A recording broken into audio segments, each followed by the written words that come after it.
Hi, friends. All right, I want to talk about gaslighting today. This is a good one. This is one that so many of us struggle with and go through, and so I want to talk about some things that you might not have thought about when it comes to gaslighting, and also what it looks like to heal from having gone through some of these experiences and relationships because they're so painful.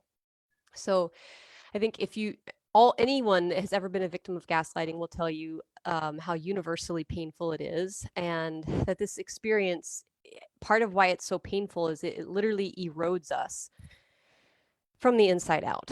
It dissolves our confidence in ourselves. It dissolves our self-esteem, our self-trust, and it makes you feel mentally and emotionally insecure and like you don't even know which way is up anymore. I've been there, and I've come out of these relationships where I'm like, it kind of just takes your brain, and it feels like it just turns it into jello, and like you can't even trust anything. You don't trust yourself, you don't trust your experiences, your emotions. You're completely yeah, you feel really confused, lost, powerless, insecure. It's effing horrible, right? Who's been there? Yeah, I know, right? You can tell me, let me know in the comments if you've been there. This is such a hugely universal experience. And I think that some people do this when we talk about gaslighting behaviors, just like with manipulation and so many other things that happen. I think some people do this and they don't even realize they're doing it. And then there are times where gaslighting comes in, really turns into abusive behavior. And we're going to talk about that, right? I think where it turns into abusive behavior is when it's used in a way to manipulate and tear someone down in order to render them powerless in the relationship, right? It's sort of this intentional, ongoing, over time thing that's happening in order to have control over you. So that does happen, but also it happens even unintentionally. Sometimes people don't even realize they're doing it. And I think this happens in relationships more than we know. And so I want to just talk about that, right? And if you're someone who's been there where you feel like you just kind of have lost your compass for life, and more importantly, it makes you feel like you've lost your compass for your own identity, your own self concept. And that is, to me, what was the most painful experience of all of this. And so, what I just want to say is, I want to talk about gaslighting because if we can learn how it works, where it comes from, right? Like what it is, what it's not, and learn how to rebuild ourselves again after these experiences, then we can begin to move through the world again with confidence, with security, and even more than all of that, we can learn how to move through relationships, knowing how to have conflict and differences without gaslighting each other, right? So oftentimes, because gaslighting is misunderstood, it's like as soon as two people disagree about something, it's like, well, you're gaslighting me. And I want to talk about that because it's a really important component to understand. And so at the heart of gaslighting, I was going to kind of use this thing, but my technology's all messed up, so I don't even know how to get my board to work. Everything's all inverted on the screen.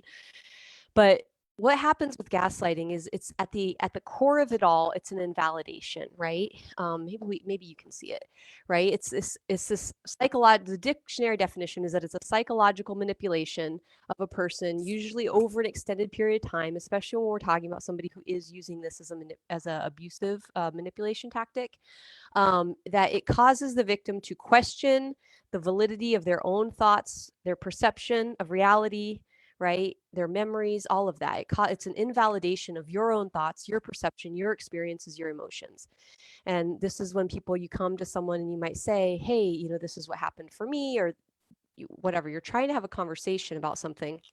And they're like, no, that's not true. That didn't happen. You're full of shit, right? They're not listening. And really what it is they get stuck in this idea. I hope my mic is working. I wasn't able to test it. Hopefully you guys can hear me today. We get stuck in this framework of thinking that there's one truth and it's ours, our truth, our experience. Everyone else, everything else is wrong, right? Nope, this is what happened. This is what was said. This is what it meant. This is what you were doing. End of story. And you have no room. Anything that you try to say or have conversation around just gets shut down, and you get talked to in such a way that it causes you to question everything about your own experience. Yes? Have we been there? Okay. So this leads to confusion, lack of confidence, right? Loss of self esteem. Again, just feeling really uncertain in your own mental and emotional stability. And again, in situations of abuse, this is often creating dependence on the perpetrator. But I want to talk about it in more of a general context, not as much in the context of when are dealing with somebody who's using this as a tool to be abusive and tear you down and make you powerless and create dependency.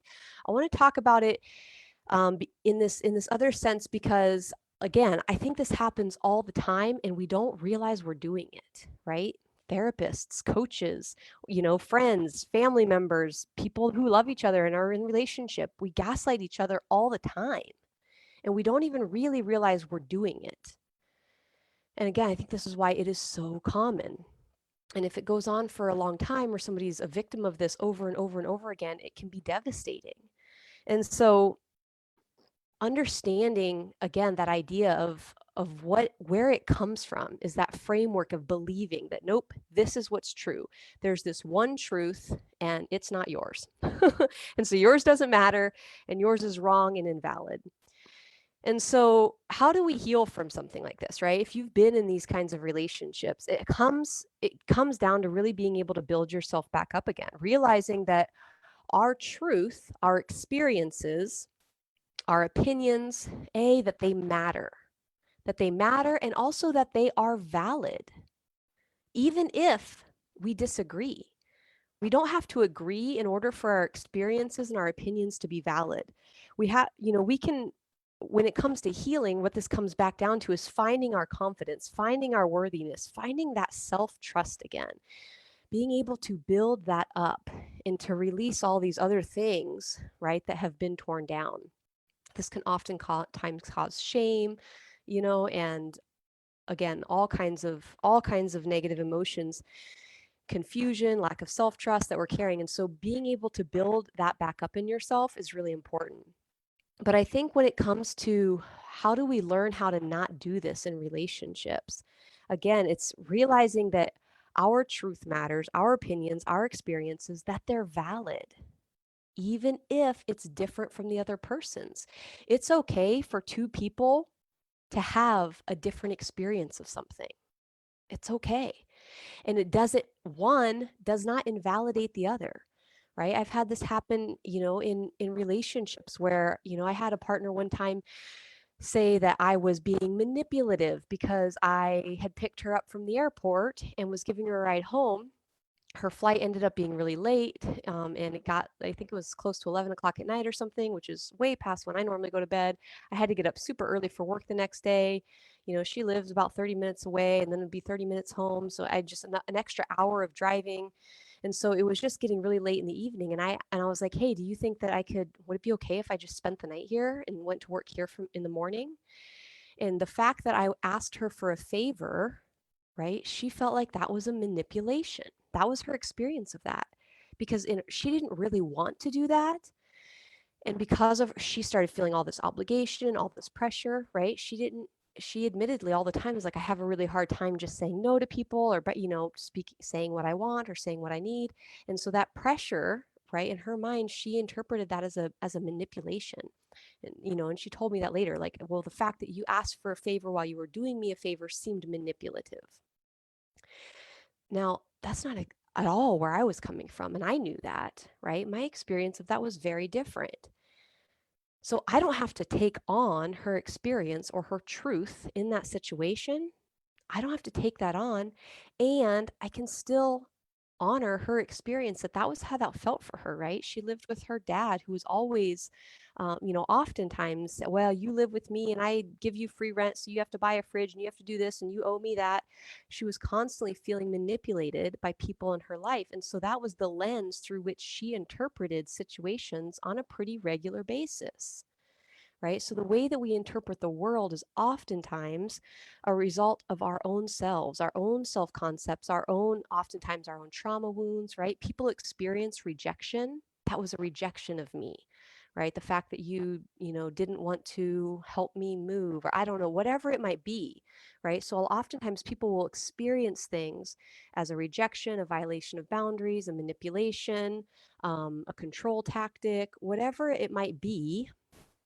And again, the way that we experience the world is not a reflection of the world as much as it is a reflection of ourselves, a reflection of our own wounds, our own traumas, our own belief systems. The way that we interpret the world comes from within us.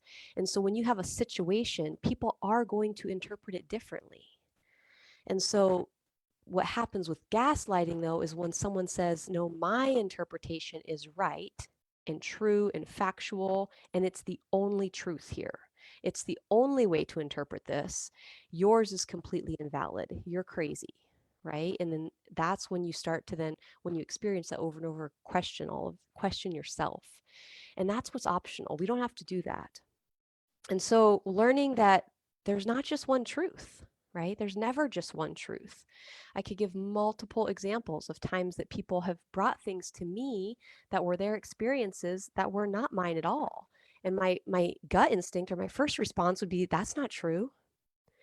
But the reality is that for them, it is, right? They're having an experience. Now, some people might be open to having a conversation and being able to see things from more than one perspective, right? And that's something that we can really learn to do in our relationships. We can learn how to have difficult conversations in a way that validates the other person and without invalidating ourselves, right? I can sit and listen to someone and ask them, what did that mean to you? Right? What's going on for you? What was your experience of that? And I can listen to that and I can honor and validate that experience, right? And we can begin to heal the wounds that were caused there if they're open to it. And it doesn't have to invalidate our own. And we can do the same for ourselves, right? And so we can understand their experience and still know that ours is valid, right? And we can still do the work on healing what needs to be healed in our portion of that experience. And so learning all of that is super important. And it's so helpful moving forward because then we can have confidence and esteem and trust in ourselves. And we can do that without invalidating other people in the world. We can do that from a place of love for ourselves and for the other person. We can let them have a different experience and it's okay. And we can actually talk about this stuff. I know it's crazy. It's crazy. Why would we do that? What else do I want to say about this? I'm yeah, that these experiences are based on the frameworks for interpreting the world. These vary from person to person. We don't have to invalidate each other in those interpretations of an experience. We can actually use that as an opportunity to create more intimacy, more trust, more understanding. We can use that as an opportunity to learn how to have a difficult conversation. And so understanding that is really important. And what I want to say too is that, you know, some of the most painful experiences of gaslighting that I have experienced have actually been times that I have been gaslighting myself and didn't even realize it. And I believe that people do this all the time and we don't realize it, right? Because truth is what you believe to be true, right? Which is oftentimes different than a fact or a circumstance. And so what most people think is they're going to say, well, no, what's true is, there's facts, right? These words were said or this circumstance happened, right? There's $20 in my bank account or however, whatever it is, right? That's a fact. And what we often do is we create meaning around those facts, right? So we might say there's $20 in my bank account. What that means to me is I'm broke, or, and that meaning that we give it, that truth that we feel in our body, it creates an experience of the world that we have and that we live in. And there have been times that I have been telling myself, I've been having experiences of the world, thoughts, perceptions, memories, right? Experiences of the world and truths that I believed that felt very true to me, right? Thing like I believed that I was unloved, that I was unlovable, that I was worthless, right? That I was replaceable, that nobody would ever want me. right? I've talked a lot about, my drinking and a lot of the things that I really um, relied on to try and get through that, because that was the truth of my life. And in sitting down and talking with, therapists and coaches and all the stuff throughout the world. I remember a day sitting down and talking with one of my coaches, and she's like, Robin, there's another truth that's available to you, a more compassionate truth that you're just not seeing, right? And she wasn't invalidating my experience, my belief, my truth that I was living in, because that is an option. But the thing is that because I was so married to this idea that there was just this one truth, and people have told me this about myself, right? I'm like, nope, it's factual. This person said, that I'm worthless. This person said that I'm a garbage human. This person said that no one wants to be around me. This person said, and had all the evidence to prove this thing true, right? That I was an alcoholic, that I was worthless, that I was no good. And that felt really true, and people in the world agreed with it, right? But because I was so married to that one truth, just like we so often do in relationships, nope, this is the one perspective, this is the one experience, this is the one truth. And what I wasn't seeing was the multiple other perspectives and truths that were available to me. And so, because I was telling myself that story, that one thing was what was true and all these other things weren't true, I wasn't allowing myself to consider that there was another truth.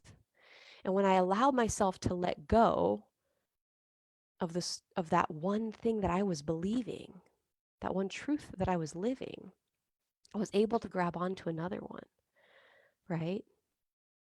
And I was able to begin to build back my confidence, my self-esteem, my self-worth.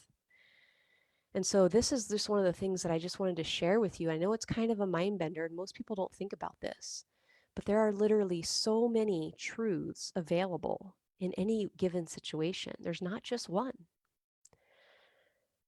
The truth is what you're believing. That's what's true. That's what's going to feel true to you. And, again, even when we look at the world, it's like we all have different experiences of the exact same situation. So which one is true? How do we know? And what gaslighting, when that happens, is this person says mine is and this one's not. For sure, everything else is off the table. And we invalidate all these other experiences and all these other options. And what I want to invite us to consider, is opening up to the idea that that truth that I was in, that was valid. That was valid. Those emotions were valid. Those experiences were valid. And what I began to realize is that they weren't serving me anymore. And so I chose to stop gaslighting myself, if you will, in a sense, by denying all these other experiences, by denying all these other truths.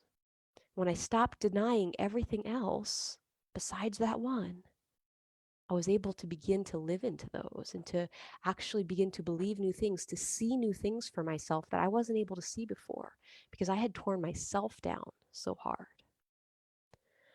So I love you guys so much. If you want help with any of this, if you guys want to figure out how to go through this process of beginning to build yourself back up again, how do I begin to build my self-confidence? How do I begin to trust myself again? How do I begin to believe in myself? That's what this is really all about, is believing in yourself.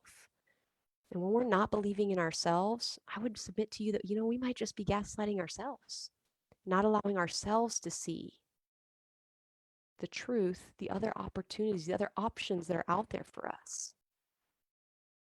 And so if you want help building yourself back up again, if you want help building that self-esteem, that self-trust, that confidence, that mental and emotional stability, to have a compass in the world where you can trust yourself, where you know who you are, you can feel and know with all your heart that you are valid, that you are worthy, and also that so is everyone else.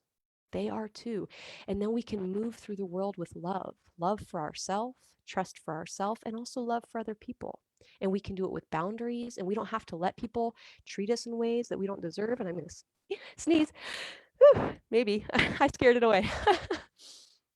Yeah, we can do it with love. We can do it with boundaries. We can do it with accountability. We can learn all of these things as we begin to strengthen and empower ourselves, as we begin to strengthen and empower that internal sense of our own identity and who we are, and as we begin to allow ourselves to see options for ourselves that we might not have considered yet. So, all right, I love you guys. I'll talk to you very soon. Bye bye.